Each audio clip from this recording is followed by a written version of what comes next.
Ciao! Oggi stiamo preparando French toast. Assicurati di avere 2 uova, Un cucchiaio di cannella, del pan e circa un quarto di tazza di latte. rompere le 2 uova.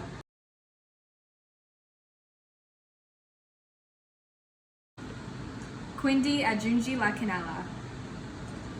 Quindi aggiungi il latte alla miscela.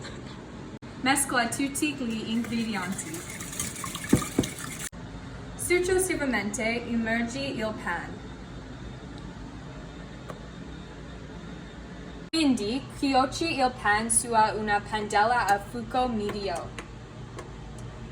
Cuocere fino a doratura. E infine servire con sciroppo d'acero.